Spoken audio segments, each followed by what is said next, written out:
today's live stream. I hope you're doing well. So in this live stream, we're going to continue with the review of Think and Grow Rich by Napoleon Hill. I hope you are ready for what is coming tonight because it is powerful. It is supernatural. Okay, so tonight, Think and Grow Rich, which is titled The Sixth Sense, the door to the temple of wisdom. And this is the 13th step to riches. So what this means is that so far, we have reviewed 12 steps to riches. 12. Wow. So tonight we're looking at the 13th one, and you can actually get this through the sixth sense. Can you give it a thought? Can you give a thought to what the sixth sense is? I mean, we know of 5 senses, right? The sense of sight, the sense of smell, the sense of taste, the sense of hearing, and the sense of touch. We know 5 senses. But now, what is the sixth sense? We're going to find out. The 13th principle is known as the sixth sense. Infinite intelligence may and will communicate voluntarily through the sixth sense. Infinite intelligence here means the supernatural, a kind of intelligence that is never ending, that is not limited, the omniscient, right? That is the infinite intelligence, as in has to do with God. Right. So the sixth sense will communicate. Infinite intelligence will communicate voluntarily with the sixth sense without any form or demands by the individual. So the principle is the apex, as in the height, the topmost height of this philosophy. This principle of the sixth sense is actually the height of all the senses and the steps to riches that we have been discussing so far. It can be accumulated, you can understand it, and you can apply it only after you have mastered the other 12 steps to riches. If you remember them, if you have been following the reviews, right? That is when the principle or the philosophy of this sixth sense will actually make sense to you. The sixth sense is the portion of the subconscious mind. We've been talking so much about the subconscious mind. So the sixth sense is the portion of that your subconscious mind, that part of your mind that you have no control over. And that part of our mind has been referred to as the creative imagination.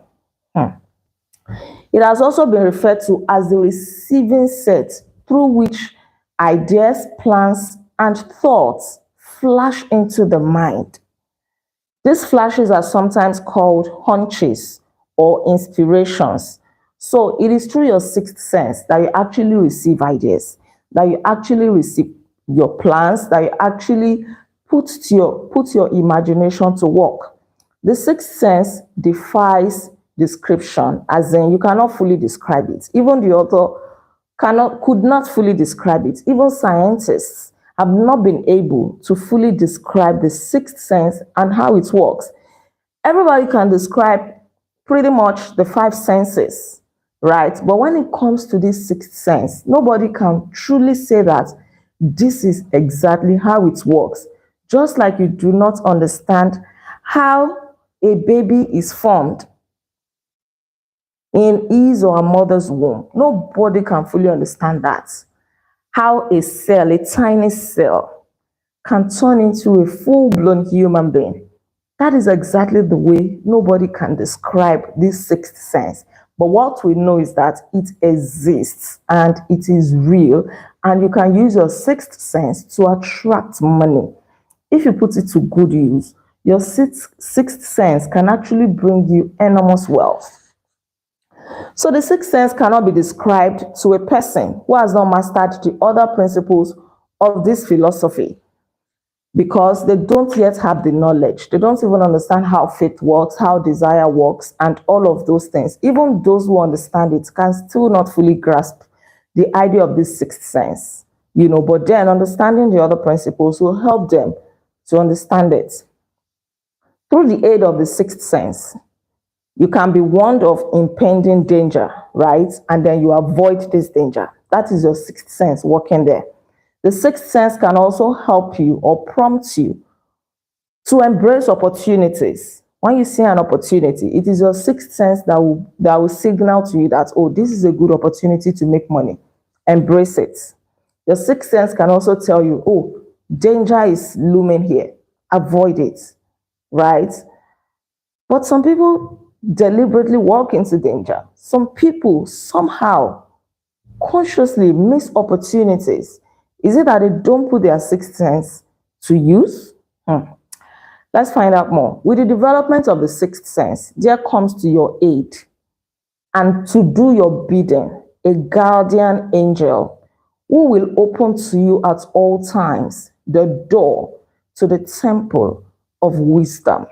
So if you put your sixth sense to good use, you are actually opening up the door to the temple of wisdom. By putting your sixth sense to use, it looks as if you are assigned a guardian angel who will just be directing opportunities your way, who will be leading you in the right direction to say, okay, embrace that opportunity, or okay, don't go there, or okay, don't do this business. These people are going to scam you. That is your sixth sense there. Because you can't do that with your five senses. Or if our five senses are that effective, how come some people still get scammed? Because those who want to scam you have sweet mouth, right? They can sweet talk anything. They can show you all the evidences that you think that you need to see in order to be convinced to drop your money. They can make you smell it. They can make you feel it. It becomes so real and vivid to you. But at the end of the day, they still scam you, even as careful as you are, with your two eyes wide open. But with the aid of your sixth sense, you can sense that something is not right with this transaction. Something is off. Something is not adding up. And then when you eventually discover that it was a scam, you'll be like, yes, I said it. I had that feeling that something was just not right. Even though they showed me everything looked too real and all of that. But through the aid of your sixth sense, you still knew that something was off. You see, that is your sixth sense working there. It can connect your mind, this is your physical mind, your finite mind, to infinite intelligence, to the supernatural. More like your guardian angel is telling you, don't do that thing. They're going to scam you. The author says that he's not a believer in miracles. He's not an advocate of miracles. But then he can authoritatively say that the sixth sense comes near to being a miracle. In fact, not just near, can be described as a miracle because he has never seen anything like it. Only a miracle can be alluded to the way that the sixth sense works, even though he doesn't believe in miracle. He has come to say that the way the sixth sense works, nobody can fully describe it, and the enormous power that it holds to us, it can only be a miracle. How with this, your mind, great ideas can be turned into reality? How you can use this sixth sense to attract wealth? How you can use it to open great doors to yourself? I'm not sure if you are beginning to understand the concept of this sixth sense. I want you to grasp it. And there's actually a practical example here that will help us understand it better. Even the author has said it at some point, I think towards the end, that you should not worry if you do not understand it at first. But please open up your mind. If you understand the power of this sixth sense, your mind is going to be stimulated. There should be like a burning desire inside of you right now that wants to attract all the riches that you can actually attract. So let's continue. It says that this sixth sense is just a miracle. In a nutshell, it is a miracle.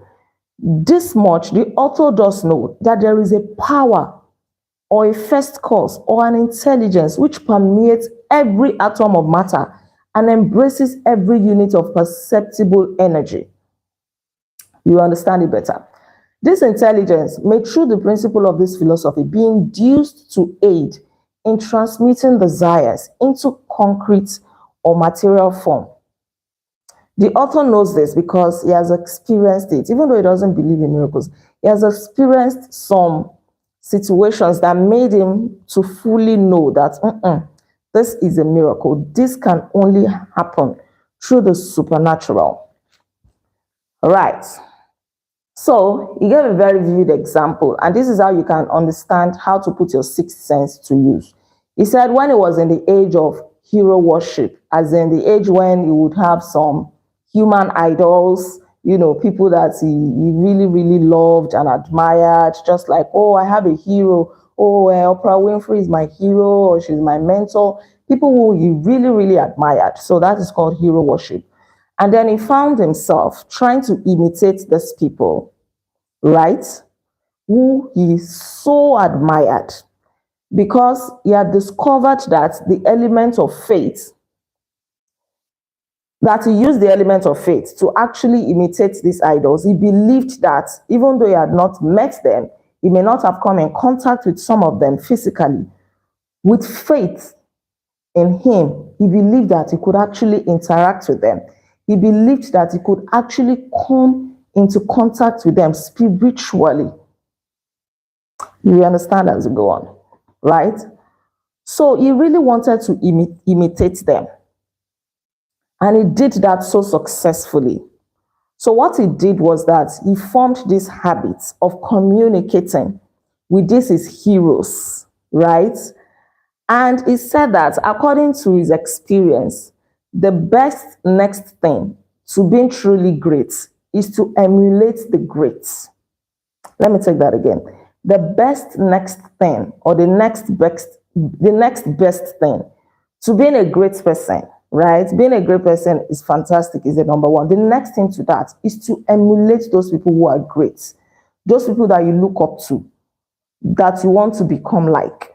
You start emulating them, you start reading about them. That is hero worship.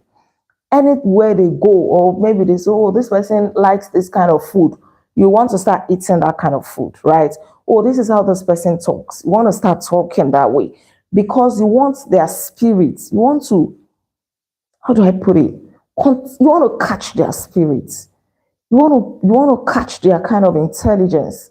You want to catch their greatness, right? Right. So he said, even before he started writing this book, he developed a habit,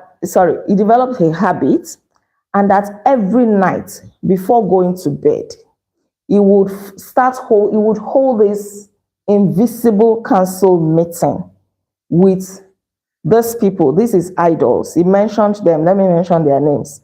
He said that he found their lives to be very, very impressive. There were 9 of them: Emerson, Paine, Edison, Darwin, Lincoln, Burbank, Napoleon, Henry Ford, and Andrew Carnegie. Right? These were the 9 of them. So every night he would hold an imaginary meeting with them. And at that meeting, he would see himself as the chairman of that meeting. He would close his eyes, probably sitting on his bed. Then he would see himself presiding over that meeting. And he would start talking to his idols in audible words. He wasn't saying these words in his mind, as if he was holding a real meeting, but these people were not physically present. He was using the power of his imagination, his creative mind. He would summon them to a meeting, and in the eyes of his imagination, he could see them round the table. And he would start asking them questions. Okay, Mr. Edison, let me read one of them to you. He says, and then he would turn to Napoleon and say, oh, Napoleon, I desire to acquire from you, by emulation, the marvelous ability you possessed to inspire people and to arouse them to greater and more determined spirit of action. Also, to acquire the spirit of enduring faith, which enabled you to turn defeat into victory and to surmount staggering obstacles Emperor of faith, king of chance, man of destiny, I salute you. As in, he will communicate with them like that. Through the power of his imagination, he will say these words out loud. He will call them one by one. Oh, Mr. Henry Ford, how is it that you were able to come out of poverty? I really need to catch your spirit. How is it that you were able to beat illiteracy? How is it that you were able to defeat failure and to be one of the greatest inventors of our time? Then we will turn to Thomas Edison. I hail you, Mr. Thomas Edison. I indeed admire your courage.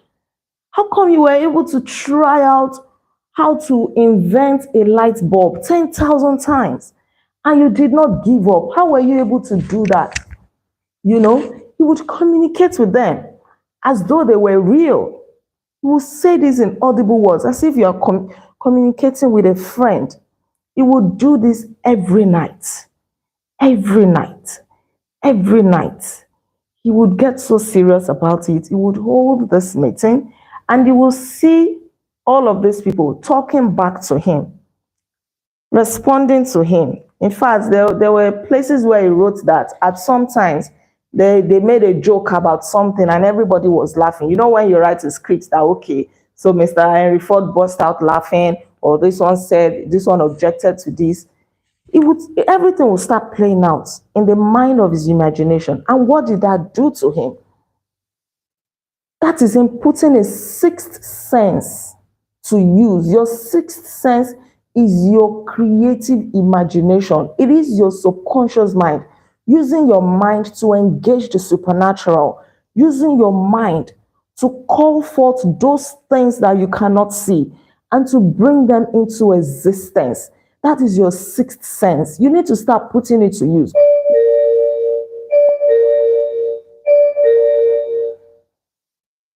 You need to start putting it to use. You need to start, engaging your mind, your subconscious mind. Stop using it to think of those things that will not benefit you. Close your eyes, put your phone aside, put your laptop aside, switch off the television, shut out all distractions.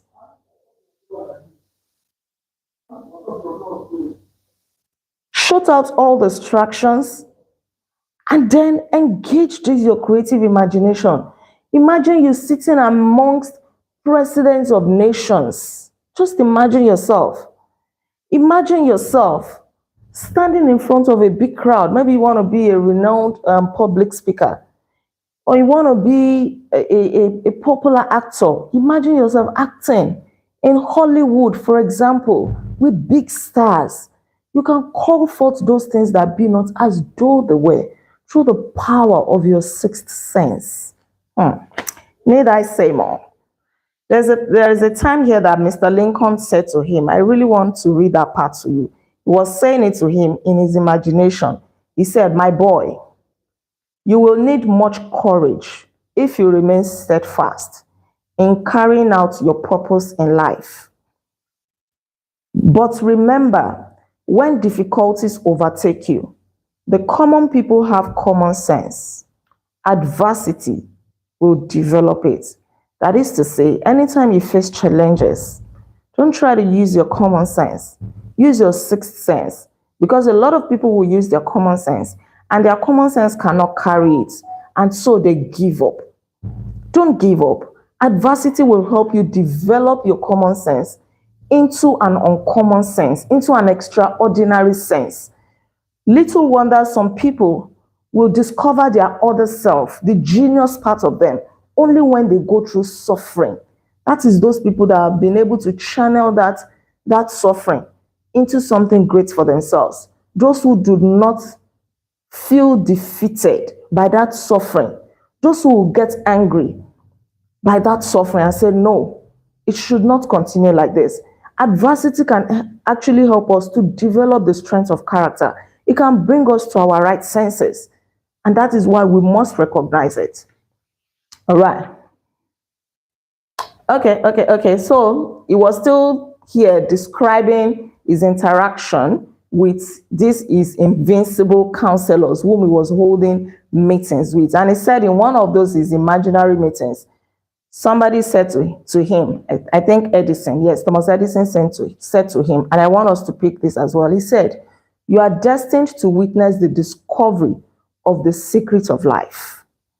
When the time comes, you will observe that life consists of great swarms of energy or entities, each as intelligent as human beings think themselves to be.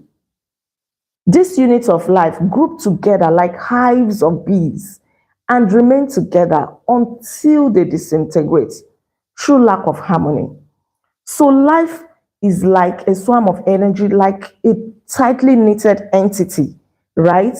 If you put that to use, you can actually use the power of your desire to attract this kind of energy, depending on the kind of energy that you want. If you want wealth, let's imagine that this swarm of energy or this entity is wealth. Through the power of your imagination, through your thoughts and your desires, you can use this as magnets to attract this entity into your life. So you see why your thoughts are very, very powerful. If you think long about something, if you think about something long enough, I tell you the truth, you're going to attract it. If you think about money long enough, you're going to attract money. Anybody that thinks of failure long enough, they're going to fail eventually, even if they really want to succeed. But they keep thinking of failure. They keep thinking that they cannot really make it. They keep seeing everything as negative. Then they cannot really make it, right? Let's move on. Somebody also said to him, your dream was more a reality than you may imagine it to have been. That's your dream, that's your imagination, that's your thoughts, that's your idea that you think is intangible. You can turn it into a reality. I once told you here how when I was in the final year of my PhD at the University of Pretoria in South Africa, I just thought to myself that I've not been to America or Canada. I really want to go to America or Canada. I've been to some other countries, but these two I've not been to, and they were, part of the countries that I really desired to go. And I really wanted to go. I had that desire. It was a burning desire, but I didn't have the money. I was a student. Where will I get the money to go? Then it dawned on me that I could actually get funding to go to any of these countries. Okay, so I started working on it. And then I started looking for conferences because that would be the easiest way to go. I started looking for conferences. I went online, I was searching for conferences in America, conferences in Canada, and eventually I saw one in America. The moment I saw that, I wrote the organizers and they said they were no more accepting papers because another criteria to get the funding would be to be a presenter at this conference. That would be my motivation to apply for that funding. So they said that the application had closed, that I can come as a participant, but I will not be able to present because they were no longer accepting papers. And then I said to myself, no, I really want this. You see the power of desire there. Then I wrote back to say, please, can you give me a slot? I introduced myself. I'm in my final year of my PhD. I really want this, I really want to have this experience and things like that. And they came back to me to say, okay, we're going to consider you were impressed by, your motivational letter and all of that. Come and present. And that was it. I put my application for this funding, told my supervisor about it, and then we applied. The application was rejected. My supervisor, God bless him. God bless Prof. He motivated. He didn't even let me know that the application had been rejected. On his own, he motivated it to say, no, this lady, blah, blah, blah, put some strong points there. And then the application came back, approved. We were at a conference in another country when he told me that, Olaide, guess what? You're traveling to America. The application for funding has been approved. I was like, yay, thank God. But then there remained one hurdle to cross: visa. This was in October, right? Oh, this is October too. Okay. This was in October, and the conference was holding in early November. We are just like 1 month away, if not less than. If I remember vividly, the conference was for the 4th of November that year. And then I didn't have visa. So I didn't even know that that would be a challenge. So I went to the American visa website. I tried to apply for a visa. I filled in my application form. And then to get an appointment date became a challenge. The earliest that I was seeing was January the following year. I was distraught. I was like, hey, I've gotten this funding. I mean, all expense paid to America, air tickets, accommodation, feeding, conference fee, pocket money, everything. It was a sweet offer, now, no visa.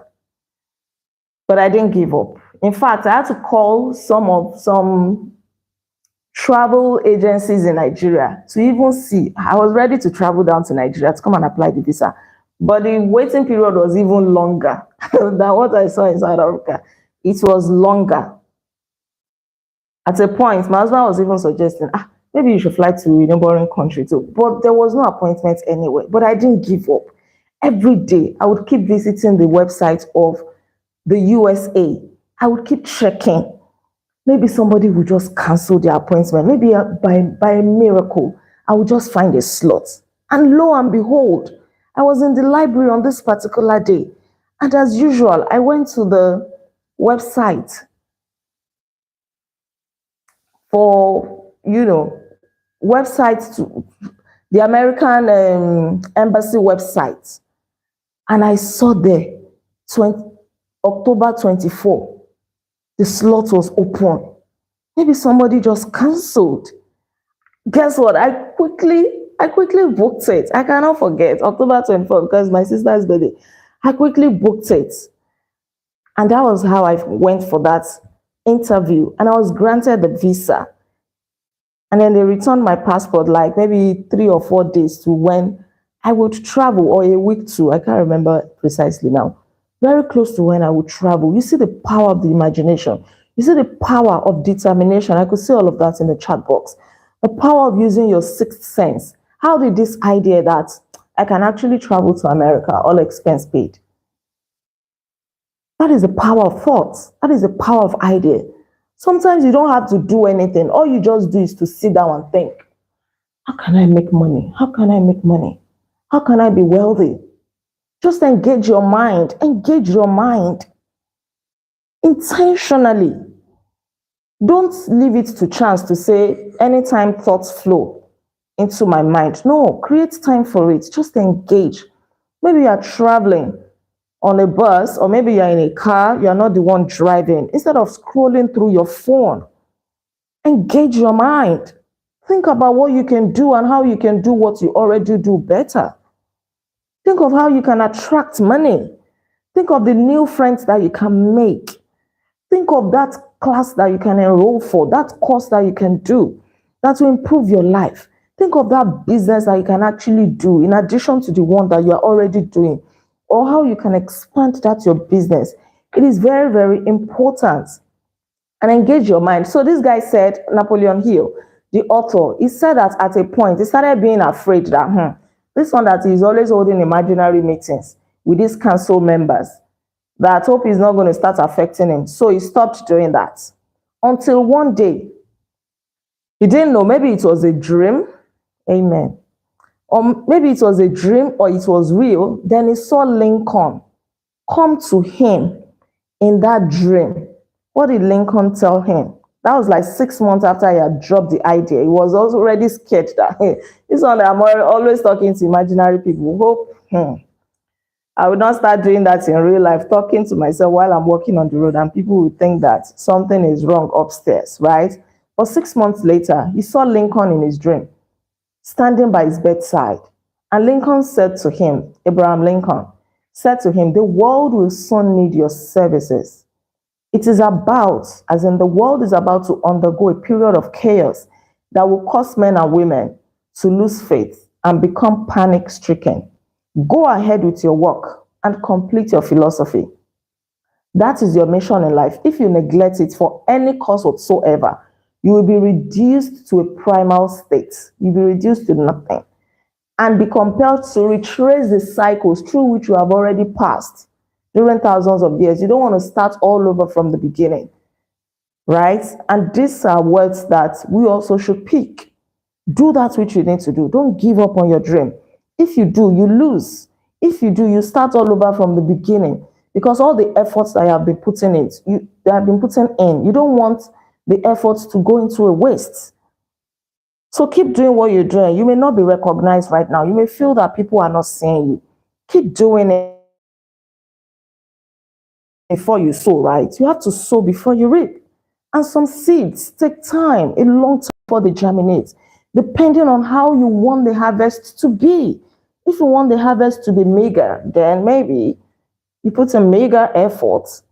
But if you want the harvest to be bountiful, you have to put in a lot of hard work. It is not easy, right? But you have to keep doing it, because a time is coming that you're going to shine. A time is coming that you're going to be recognized. And after this experience, he picked up this habit of holding imaginary meetings again. And this time around, he extended the number to 50 men. He was now communicating with the power of his imagination with 50 men. And he said that at this point, he was less concerned about what people would say. He also said one of the blessings of maturity is that it sometimes brings one greater courage to be truthful, regardless of what those who do not understand may think or say. So one way you will know that you are maturing is if you start caring less about what people will say. You believe that that thing is right. Who are the people? So if you are still very much bothered about what people will say, you are scared, you are afraid, it shows that you are not yet mature. Once you are mature, you will not be afraid to do that which you believe in, whether people are going to say anything or not, whether they will understand you or not. All right, we are nearing the end. Okay, we are almost at the end. So he said that the reason why he would conduct this imaginary meeting with these people is to impress upon his own mind, his subconscious mind, to give his mind auto suggestions, to give his mind commands. The more he spoke with those people through his imagination, the more he started seeing himself in that reality, as if he was actually speaking and relating physically with those people. He wanted to contact their spirit. He wanted to be connected with them, right? You, of course, have recognized that this chapter covers a subject with which the majority of people are unfamiliar. The sixth sense will be of great interest and benefit to the person whose aim is to accumulate vast wealth. It is not going to be beneficial so much to somebody who just wants to accumulate little wealth or who just wants to be okay. No, they don't need a sixth sense, because common sense can do it. Common sense can help you to be getting probably $5,000 per month, and then you're fine. You have a house to live in, you have a car to drive around, your children can go to a private school, and you're fine. That is being modest. You don't need your sixth sense for that. But if you want to accumulate stupendous riches, vast wealth, your sixth sense is going to be beneficial here. You have to put it to use. You have to think outside the box. He said Napoleon Hill, not Napoleon Hill, Henry Ford, Thomas Edison, they all put their sixth sense to use. So as we approach the final lap, the sixth sense is not something one can take off and put on at will. Your ability to use this great power comes slowly through the application of the other principles applied in this book, the principle of desire, of faith, of autosuggestion, and so on. The power of planning as well. So you can't just use your creative imagination anytime you like, anytime you feel like it. You must put it to use all the time, intentionally. And the author is saying that he has noticed that people will actually not be able to make good use of their sixth sense until they are 40 years old. And sometimes when they are well past 50, because that is when they truly understand what it means. But I have good news for you, and this is me saying this. You don't have to wait until you are 40.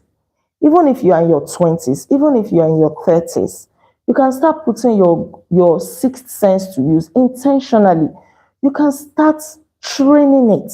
Yes, start training it. Start thinking outside the box. Start desiring great things. Start having conversations with imaginary great people, those people that you want to be like. Start talking to them, right? You have to put it to use. If you don't put it to use, it is not going to be of benefit to you, no matter who you are or what may have been your purpose in reading this book. You can profit by the sixth sense, even without fully understanding the principle described in this book. Just understand that, make use of your creative imagination, right? And you can use your sixth sense to attract riches. But the starting point of all achievements is desire. Do you desire to be rich? Maybe attending this review, but maybe you don't have the desire to be rich. You just want to be okay. Then you don't need your sixth sense. Your common sense can do it, like I said. But the starting point of all great achievements is desire. And this sort of understanding comes in its fullness only through familiarity with the principle of the sixth sense. Now, this is the final part that I want to read to you. You must have observed that while reading this chapter, you were lifted to a high level of mental stimulation. Splendid. Come back to this again a month from now. Read it once more and observe that your mind will soar to a still higher level of stimulation. Repeat this experience from time to time without being concerned as to how much or how little you learn at the time. Eventually, you will find yourself in possession of a power that will enable you to throw off discouragement, to master fear, to overcome procrastination, and to draw freely upon your imagination. Then you will have felt the touch of that unknown something, which has been the moving spirit of every truly great thinker, leader, artist, musician, writer, statesman, and so on. Then you will be in a position to transmute your desires into their physical or financial counterparts as easily as you may lie down and quit as the first sign of opposition. In case you don't understand, let me summarize that part to you. You have to come back again to read this chapter, probably in a month's time. And then you read it over and over again. Because by just reading it, your mind is going to start shifting. There will be a shift in your mindset. Your mind will be stimulated. It will be as if, let them bring that opportunity. I'm ready to grab it. I'm ready to sell that thing. Now I'm ready to start that business. Each time you read, you may start feeling that way. It shows that something is shifting inside of you. You may not fully understand how the sixth sense works the first time you read it. So that's why you need to do it over and over to stimulate your mind. Remember we read, I think in the previous chapter, that you need to stimulate your mind. The mind has the capacity to be dormant. And one way to stimulate your mind is to speak, to discuss, to share your ideas, share your thoughts. When you're in a gathering, you to say something. If you watch a video, drop a comment, stimulate your mind to think, to walk, right? You need to stimulate your mind. I work from home, majorly. I mean, since the time of COVID-19, I've been working from home. I didn't used to work from home until the outbreak of COVID-19. And I started working from home. And up till now, I still work from home, right? And one thing I discovered is that my English started going bad. It's funny, right? But I observed it because I don't interact with people as much as I used to do. Thank God now that I'm into content creation. I'm not able to interact with people, but through text. When I'm replying people, when I'm doing all of that, or when I'm making videos like this, but then I'm talking to my camera, right? But in my mind, I can see audience in front of me, right? But what I'm trying to say is that if I did not intentionally engage my mind will start becoming dormant. My mind will start becoming dormant because after talking to my students online or after dropping off that phone call and things like that, and just to myself, and that's my small office in my house, And I'm probably just interacting with books, I'm writing paper, I'm just conducting research and all of that, which will stimulate the mind somehow. But I've also observed that when you speak with people, you interact with people, they give you feedback, you talk back to them, it helps better to stimulate the mind. Unlike when you're the only one doing the reasoning. Because I'm doing the reasoning in my mind, okay, I write papers, I do all of that. It's more like a one-way thing. So I intentionally have to be stimulating my mind. Otherwise, my mind will become dormant. Otherwise, I won't even know how to hold meaningful interactions with people anymore. And then I intentionally make sure that I attend conferences, I go for courses, even those that are not even related to my work. Like recently, I just saw one program online. It was like a boot camp. I went for it. I traveled from where I live to another state to go and attend it, to network with people, to connect with them, to interact with them real time. Because in my house, apart from my husband, my children, who else am I talking to? Then I come online and talk to you people. Fantastic. But then now you can't talk back to me. If you can talk back to me now, then my mind will be stimulated the more, to say, oh, Mr. Kolawole said this. Okay, let me reply him. And things like that, back and forth. You stimulate your mind. Otherwise, the mind will be dormant. So you come back and read this chapter, and then until it becomes real to you, very, very real to you, then you get a full grasp of how to make use of your sixth sense. Very powerful. Your sixth sense is what you use to interact with the supernatural, to bring those things that cannot be seen, that cannot be held, that cannot be touched, that cannot be smelled with our five senses. You use your sixth sense to bring it into reality. Don't worry if you do not fully grasp this, but at least a foundation has been laid. You can build on that. Hopefully, we'll come back to this chapter again. But make sure that you keep stimulating your mind. You make use of your creative imagination. Think, just think. Start thinking about anything and get your journal in front of you while you think, because ideas are going to flow. The more you stimulate your mind, the more ideas flow. And the more you write them down, the more everything. You see, life works in a supernatural way. The more, even your body, the entity, the supernatural can see that you are ready. Your mind can see that you are taking notes. I don't know. That's why they say you cannot fully understand this thing. It cannot be fully described by words. But everything can see through. There is an interconnection. Your mind can see that you are writing down, and then the ideas will start flowing. There are times I pick up my journal and I'm just writing. I'm just writing. I'm writing. If I open my journal and I have contents that I can create for the next 2 years without missing words. Some I've not even touched. Some are even there in my old journal that I have not even explored. Sometimes I may be sleeping, an idea will just flow. I'll pick up my phone and do a voice recording. If I don't want to reach out for my journal or switch on the light to write something, I don't want the sleep to disappear. And then the next day I can revisit it. Stimulate your mind and you see ideas flowing. Thank you so much. God bless you. Thank you for being a part of this review. I really hope and pray that all the things that we're learning will become tangible, that our desires will be turned into reality, that will really turn the intangible things into the tangible, that all eyes are going to see. We are indeed going to think and grow rich. Thank you so much. God bless you. Don't forget to like this video. Share all of your thoughts with me in the comment section. And please subscribe to this channel in case you are yet to subscribe. I remain Olaide Agbaje, also known as First Lady. And on this channel, I inspire you to live intentionally.